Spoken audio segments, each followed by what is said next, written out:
Next topic है criteria for similarity of triangles. Criteria का क्या मतलब है कि दो ट्रायंगल्स जो हैं वो सिमिलर कब हैं।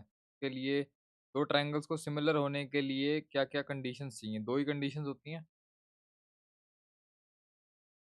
तो आगे मैंने लिखा है two triangles are similar if and only if their corresponding angles are equal, their corresponding sides are proportional. यानी कि जब तक ये दो कंडीशंस या कह लो दो क्राइटेरिया सेटिस्फाई नहीं होंगे, दो ट्रायंगल सिमिलर नहीं हो सकती। ठीक है ना। कॉरस्पॉन्डिंग एंगल्स इक्वल होने चाहिए, कॉरस्पॉन्डिंग साइड्स प्रोपोर्शनल होनी चाहिए।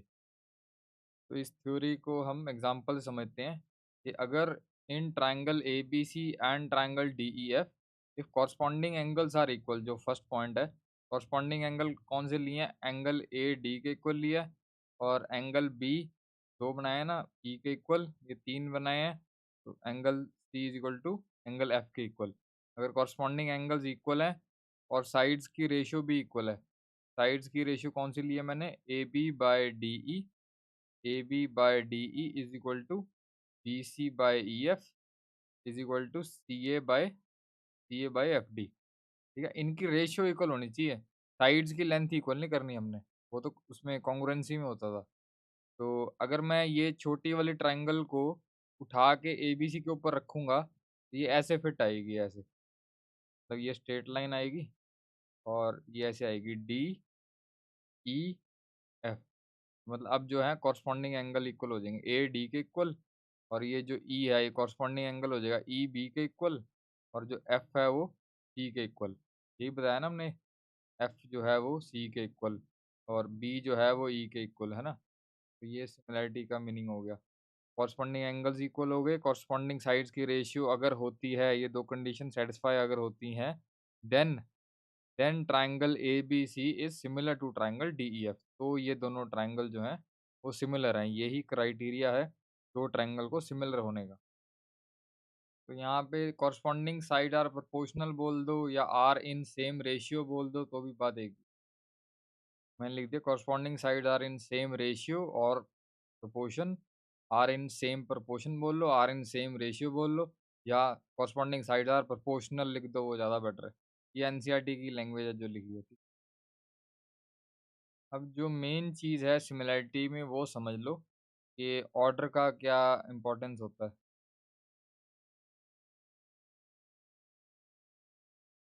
अब मान लो कि ये दो ट्रायंगल्स में एंगल ए 60 का है और डी उसके कॉरस्पॉन्डिंग है, तो डी भी 60 का हो गया, बी 40 है तो ई भी 40 का हो गया, 60 40 100, तीसरा हमने 80 का ले लिया। ठीक है, तो सारे कॉरस्पॉन्डिंग एंगल इक्वल हो गए। अब मैं ये तो नहीं कह सकता कि angle A is equal to angle E, तो पॉसिबल नहीं है ना, क्योंकि एंगल ई जो है वो 40 है और एंगल ए जो है वो 60 है, तो ये तो गलत हो गया। तो 60 के कॉरस्पॉन्डिंग कौन सा एंगल है, एक ही एंगल है डी, है ना। तो यानी कि एंगल ए जो है वो डी के इक्वल है। तो एंगल ए डी के इक्वल है तो इसको हम क्या लिखते हैं कि ए कॉरस्पॉन्ड्स टू डी, या फिर इसको ऐसे भी लिख देते हैं ए कॉरस्पॉन्ड्स टू डी, ऐसे डबल एरो डाल देते हैं। इसका मतलब होता है कि ए के कॉरस्पॉन्डिंग डी ही है। ठीक है, उसके बाद वो लिख रहा है बी के कॉरस्पॉन्डिंग ई ही है, बी 40 है ई भी 40 है, तो B angle B is equal to angle E बोल लो, या ये बोल लो कि B corresponds to angle E. ठीक है, एक ही सेम मीनिंग है। तीसरा वो क्या कह रहा है, C corresponds to F, C angle C जो है वो एफ के इक्वल है, दोनों ही 80 डिग्री के इक्वल है। तो मैं लिख सकता हूँ कि angle C corresponds to angle F, है ना। यही लिखा है यहाँ पे, सी कॉरस्पॉन्ड्स टू एफ। तो यानी कि हमें यहाँ से, अब मैं ये तो एंगल का एग्जांपल दिया ना, तो जो एंगल मैंने इक्वल किए हैं वो मैं फिर से लिख रहा हूँ। एंगल एंगल ए के कॉरस्पॉन्डिंग है एंगल डी। ठीक है, पूरा ऐसे डाल लेना एंगल ए, और एंगल बी के कॉरस्पॉन्डिंग है एंगल ई। ये समझ लो बहुत ध्यान से, ये बहुत ज़रूरी है ऑर्डर क्या होता है। एंगल सी जो है वो एफ के कॉरस्पॉन्डिंग है, ठीक है, ई जो है वो ई के। तो अब अगर मैं मान लो कोई स्टूडेंट नाम दे रहा है पहली वाली ट्रायंगल का ए बी सी, ठीक है, और वो दो ट्रायंगल उसने चेक कर लिया कि भाई कॉरस्पॉन्डिंग एंगल इक्वल है, कॉरस्पॉन्डिंग साइड्स की रेशियो भी इक्वल है। तो अब ए बी सी लिखा है तो उसको डी ई एफ ही लिखना पड़ेगा, तभी उसका आंसर सही होगा, नहीं तो मार्क्स कट जाएंगे। क्योंकि ए के कॉरस्पॉन्डिंग जो है वो डी ही है, डी के कॉरस्पॉन्डिंग जो है वो ई है, ई के कॉरस्पॉन्डिंग जो है वो एफ है। ठीक है, यहाँ से देख लो। अब अगर कोई स्टूडेंट इसको नाम देता है बी ए सी, ठीक है, बी ए सी देता है, तो उसको इधर नाम क्या देना पड़ेगा, ई डी एफ। देख लो, अब बी के कॉरस्पॉन्डिंग ई है, यहाँ पे किसे चेक करना, जो भी चेक करना है, बी के कॉरस्पॉन्डिंग ई है, ए के कॉरस्पॉन्डिंग मतलब सेकंड पोजीशन है तो इधर भी सेकंड पोजीशन, ए के कॉरस्पॉन्डिंग डी है, सी के कॉरस्पॉन्डिंग एफ है। ठीक है, अब अगर मान लो कोई स्टूडेंट नाम दे रहा है सी ए बी, इस पहली वाली ट्रायंगल का, तो उसको यहाँ पे यही लिखना पड़ेगा एफ डी ई। ठीक है, दोनों ट्रायंगल सिमिलर हो जाएंगी। ठीक है, अब मान लो कोई स्टूडेंट नाम दे रहा है पहली ट्रायंगल का सी बी ए।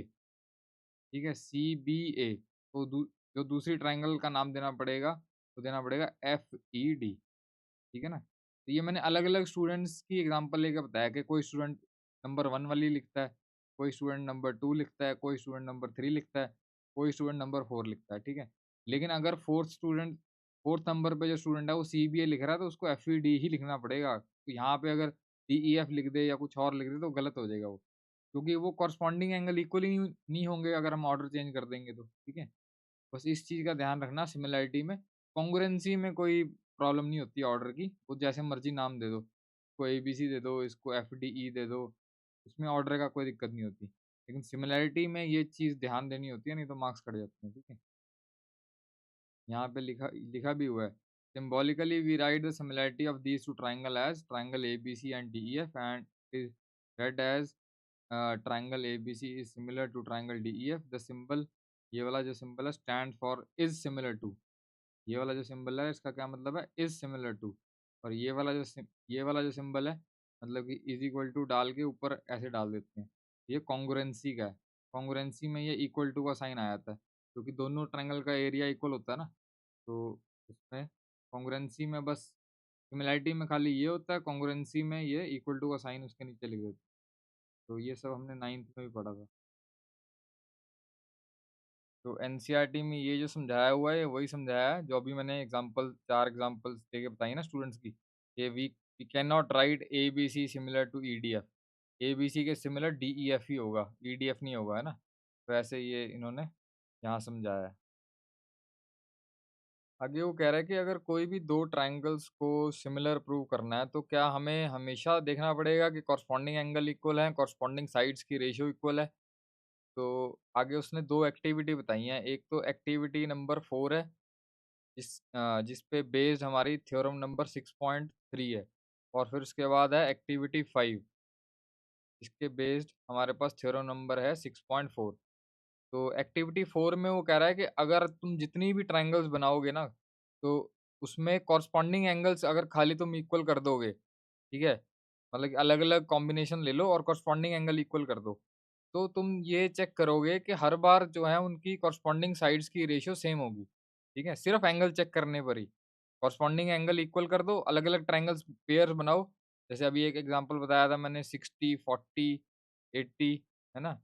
तो ये यहाँ भी 60, 40, 80, ये तो एक पेयर हो गया।